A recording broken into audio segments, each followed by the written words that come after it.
Merci. Oui, j'ai noté la demande de parole de Monsieur Dominati. Monsieur Alain Marc, Oui, sénateur de merci l'Aveyron. Monsieur le Président, Monsieur le rapporteur, Monsieur le Ministre. Moi, je voudrais savoir, première question, si la réglementation européenne en matière de respect du temps de travail s'applique aussi aux militaires.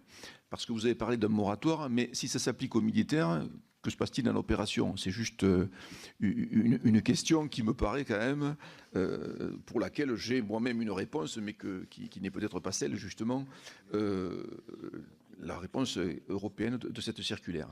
Le problème du logement, puisque j'ai l'honneur d'être le rapporteur pour avis du budget de la pénitentiaire, c'est le même pour les surveillants, enfin les personnels qui sont surveillants de prison en la matière. Le problème du logement est aussi général pour les fonctionnaires qui se retrouvent sur Paris avec peu de possibilités d'être logés. Et pour certains d'entre eux, donc, ils dorment dans des voitures en attendant de trouver un logement, pourquoi pas en colocation. J'ai eu la chance la semaine dernière, autre question ou autre proposé, une autre remarque, d'être avec une brigade de contact de gendarmerie. C'était d'ailleurs sur Public Sénat vendredi et c'est passé hier. La police de sécurité du quotidien, pour le coup, s'applique exactement à cela et on a parlé beaucoup de problèmes, mais pour cela, je crois qu'il y a beaucoup d'avantages. Vous avez évoqué le fait que les gendarmes sont beaucoup plus sur le terrain dans ces brigades de contact, puisqu'ils effectuent 70% de leur temps au contact, et non pas 70% à travailler sur les procédures. Donc, probablement que la réponse se trouve dans l'allègement des procédures pénales, que l'on va voir avec la loi à venir, ou alors avec le fait que d'autres fassent ou font le travail de procédure pendant qu'eux sont sur le terrain. En tout cas, cette expérience-là est une expérience qui me semble extrêmement intéressante et qui porte ses fruits, qui fait que les élus sont en contact avec les forces de police, la population l'est, et qu'on a même des gendarmes qui se retrouvent à donner leur téléphone portable, leur numéro, aux populations rurales. Je trouve ça franchement très très intéressant à suivre et peut-être donc à perpétuer ou du moins à étendre sur le territoire lorsque c'est possible. En milieu hyper-urbain, c'est peut-être pas le cas. Dernière question. Depuis que la police et la gendarmerie sont sous votre égide, Monsieur le Ministre, on parle beaucoup moins, évidemment, de guerre des polices et de la gendarmerie, et je trouve que cela marche peut-être pas trop mal. Nous avons eu ce matin un article dans le Midi Libre, par contre, avec un problème avec la douane. Je le dis parce que il y a eu une saisie de douane au viaduc de Millau, où il y en a d'ailleurs assez souvent, et le procureur de la République a dit d'ailleurs dans la presse qu'il trouvait regrettable que la police et la gendarmerie n'aient pas été mises dans le coup pour faire en sorte que les éclaireurs, vous savez ceux qui sont devant, puissent être pris et attrapés par nos gendarmes ou par les policiers, alors que seule la quantité a été saisie avec les gens, bien sûr, qui occupaient le véhicule. Première chose, est-ce qu'en la matière, vous comptez faire quelque chose qui serait sans doute plus efficace? Parce qu'on a retrouvé aussi d'autres cas similaires en France.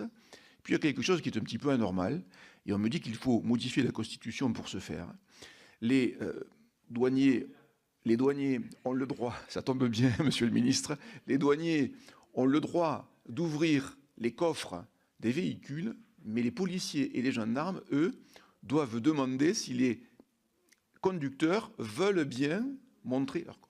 Et pour ce faire, comme c'est considéré comme une extension de domicile, il faudrait modifier la Constitution. Et c'est une demande parce qu'on a beaucoup de contacts, nous, avec les gendarmes et avec les policiers, c'est une demande de nos policiers, de nos gendarmes. Alors, à l'occasion peut-être de la modification de la Constitution, permettons-leur aussi de regarder ce qu'il y a dans les coffres, parce qu'évidemment, il y a des armes qui peuvent être transportées, comme chacun sait, et qu'il paraît un petit peu dommage que seuls les douaniers, en l'occurrence, puissent le faire. Sinon, c'est possible, mais avec le procureur de la République qui décide d'une perquisition à tel moment, à tel endroit, et lorsqu'on dépasse, eh bien, les procédures sont annulées lorsqu'on n'est pas complètement dans les clous. Voilà. Sur les constats, je les partage volontiers avec vous. Les brigades de contact, j'ai vu évidemment que c'était assez formidable.